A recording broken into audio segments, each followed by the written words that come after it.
So the way it works is contrast causes you to launch those rockets. When someone's rude to you, you prefer nicer relationships. When you get lost every time you leave the house, you launch rockets that are asking for more clarity, a greater sense of direction. When you aren't paid what you think you're worth, you are launching rockets of desire to be paid according to what you believe you are worth. When something happens in your world or in your government, you launch rockets of preference of the way you would like it to be. And all of those preferences are held for you, but cannot be realized by you in terms of manifestation until you consistently offer a vibration that matches them. So what it comes down to is you just can't complain about the absence of things you want and ever let them in. You have to find somehow, some way to become a closer vibrational match to the things that you're asking for. So we say, think about what you want. We'll say to our friends, what is it you want? And they'll say, I want to be over there. And we'll say, well, tell us about what's over there. Why does that appeal to you? And they'll say, because over here is so awful. And we say, well, now we're talking about over here again. Let's talk about over there. And they say, all right, I really want to get over there. And we'll say, well, tell us what's over there. What will it be like when you're over there? And they'll say, oh, it will be so much better than over here. And we say, in what way? And they'll say, well, let me tell you what's wrong with over here. And we say, well, we would really rather talk about what's over there. But our friends, almost all of you, are more practiced about what's over here, and so these words fly out of you. You have clever dialogue that you offer. You have stories that you've been telling for years. You have jokes that you've picked up that match the points that you're trying to make. In other words, you have points that you want to make that point out that things should be better for you, but in every moment that you're making those points, you're holding yourself vibrationally apart from the better life that is waiting for you in vibrational escrow. In other words, you just can't keep telling those stories. You just can't keep activating where you are and move to a different place. And that's why most of the people you know, maybe even you're noticing it in your own life experience, things don't change that much for you. Different places, different faces, but things keep percolating along pretty much as they have been, because most of you are offering most of your vibration in response to what you are observing. So you observe what is, you offer a vibration about what is, the universe matches what is, and then you observe what is. And then you observe what is, and you offer a vibration what is, the universe matches what is, and then you observe what is. And as you observe what is, you offer a vibration of what is, and the universe matches what is, and then you get more of what is. And then you observe what is, and then the universe matches what is, and then you complain about what the universe is doing about what you're getting, and then the universe matches more of it, and then you're getting the picture, aren't you? Something has to change in your approach to the way you offer your vibration. And what we're really wanting to say to you is, you have to decide that you're going to offer your thoughts in response to how they feel, not in response to how habitual they are. It would sort of be like having something that your mother cooked for you that you never liked. And now you've been out of her kitchen for years, but you still eat it every day. And someone says to you, you must really like that. And you say, actually, I can't stand it. And they say, then why are you eating it? And you say, what? Well, I eat it because I've always eaten it. My mother encouraged me to eat it, and so I just eat it. And your enlightened friend might say, why? If you don't like it, why are you eating it? And we're more or less putting that same question to you.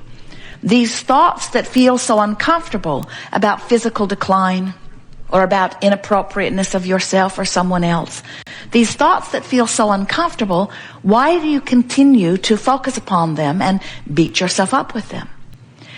Years ago, Jerry and Esther went to a comedian, a famous comedian at the time, Victor Borge. And at one point in his presentation, someone in the audience began to cough. And he called attention to it. And as he focused upon this coughing person, then another, and another, and another, and another, and another, and another, and another. Jerry had seen several of his presentations in years gone by. It was one of his normal routines. And Esther said, does he plant those people to cough? And Jerry said, no. They are real people in the audience that by the power of suggestion just begin to cough. And the more attention is focused upon it, the more coughing happens, until within a few minutes, the audience is coughing so much, it almost brings the presentation to a halt. It's a very interesting thing. Power of suggestion is nothing more than an activation of vibration that calls forth within you things that are already present within you. So if you have been thinking thoughts through time, and then someone else who is now thinking the thought is commenting on the thought, and so now you're both thinking the thought together and having the exposure to the thought together, this thought is a more activated thought, and the likelihood of this thought being activated again is now greater than it was even before this activation. So these activated thoughts, we really want you to focus upon that word. An activated thought is nothing more than something you're giving your attention to, which is for the time of your attention activated. But the more often you activate a thought, then the more easily activated it is until it becomes a dominantly activated thought. And a dominantly activated thought is nothing more than a habitual thought. It's what you would call a belief. Now, people think that beliefs are factual conclusions. And maybe that's a good description of a belief. In other words, you think something's true, so you focus upon it, and as you focus upon it, you activate it, and as you activate it, law of attraction brings it to you, and you say, see, I knew it was true.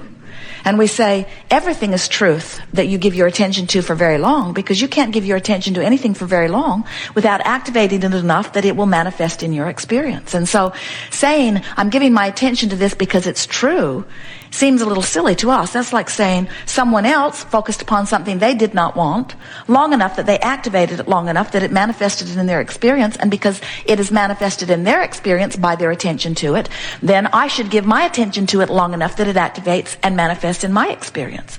And we say, we don't understand that reasoning. That's like saying, because someone else did something that I do not want to do, I should do it too. And we know you don't mean that, and yet that's what so many of you are doing, because you are, we love you, sloppy with your thoughts. In other words, you are lazy about thinking. You think the thoughts that are the easiest, and we have to say to you, the thoughts that are the easiest to think are the thoughts that have already been the most activated. The thoughts that are the easiest to think are the thoughts that have already manifested and that are surrounding you. If a comedian can make a room full of people begin coughing just by the power of suggestion in a matter of minutes, then can you imagine what's happening to you as you listen to the television playing in the background with hour after hour after hour of commercial pointing out your fallibility, pointing out the decline of your physical body, offering suggestions of things. The government thinks that they are doing you a favor by pointing out all of the side effects of the different things that they're offering. But actually, they have compounded the negative effect of the commercials by 1,000-fold, because now, not only is what activated within you the slight symptom that you might have that makes you ask for this ingredient that might cure it, but now you are privy to all of the vibrational dialogue about all of the possible side effects, because one person in a city that you do not know had such an effect, and so now they feel that they must point that out to you. It might make you blind, they say. Probably not a very good chance of that, but you hear that commercial a few thousand times and you're coughing in the audience. It's just the way it works, you see. Do you know that's what your negative emotion is? Please return to the highlighted route. Please return to the highlighted route. Is your indication that you are not now in vibrational alignment with what you are wanting. As kids, did you play the game hot and cold, where somebody knew where you were supposed to go and then they gave you guidance? You're colder, you're hotter, you're colder, you're hotter as you moved closer or further from your destination.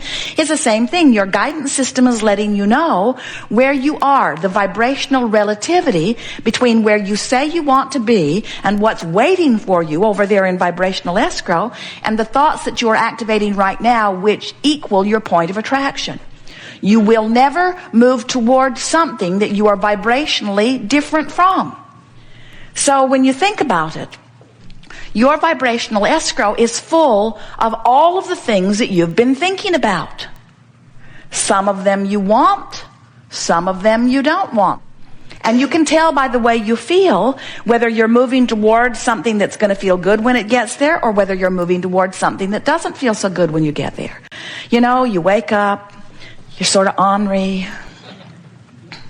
You don't take time to think thoughts of appreciation. You just go with the flow of ornery.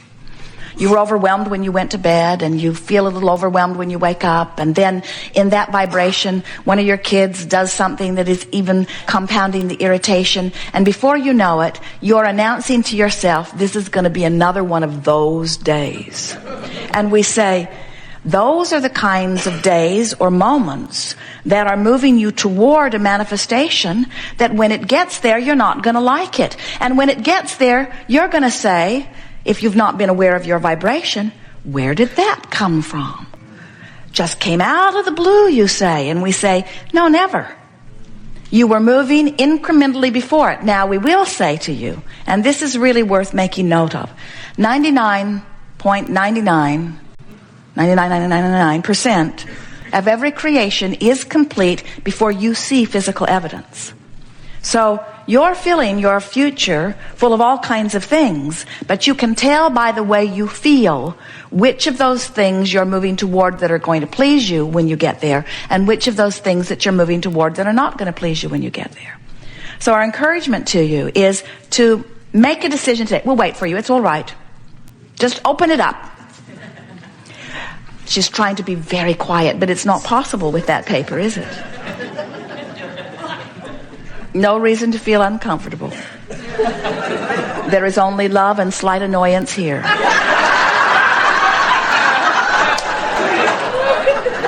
No annoyance. So when you realize that what's unfolding in your vibrational future is shown to you by the way you feel, then you reach a place where you really want to say, it matters how I feel.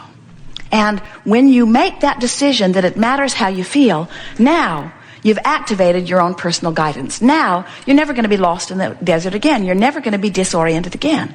We don't want you to fear your thoughts. You live in an environment with enormous latitude, on the brink of magnificent creation, on a platform that is based in well-being.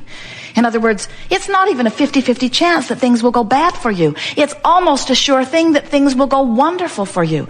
In fact, your legacy is one of well-being. It takes a lot of vibrational discord to go far from where you think you want to go. And you know what mixes you up about this? You see people create things like maybe a friend will die. And you think, most of you who don't want to die or don't want to die yet, you've accepted that you will, but you don't want to do it ever. Most of you. And so most of you, as you see someone else create something that you would not want to create for yourself, you almost automatically assume that they didn't want to create it either, and therefore it was a bad thing that happened to them, and therefore it must have been miscreating. And you just don't know that. You cannot know the vibrational relationship between what anybody else wants and where anybody else is. And when you try to factor in their opinions about this and that and the other, you lose your place. That's why so many people have lost track of their journeys. It's why so many people, you have this incurable disease. Somebody gives it that label. And the only reason they call it incurable is because they haven't seen a cure for it. Well, who are they who gets to decide the vibrational relationship between where you are and where you want to be? What anybody else has done with their vibrational relationship has nothing to do with you. The facts or the evidence of what anybody else has created about anything has nothing to do with you. How did they convince you that it has something to do with you? Early on, you must have stopped listening to your own guidance and started listening to guidance that was outside of you. And the problem with that is, they're not all that interested. They can't stay undividedly focused upon you and the elements of your experience. You want them to. You expect them to. That's the reason that so many of you are resentful of your own parents. You ask the impossible of them. You wanted their undivided attention, and they could not begin to give you their undivided attention. No one can. But source energy gives you its undivided attention. And its undivided attention is a vibration of well-being.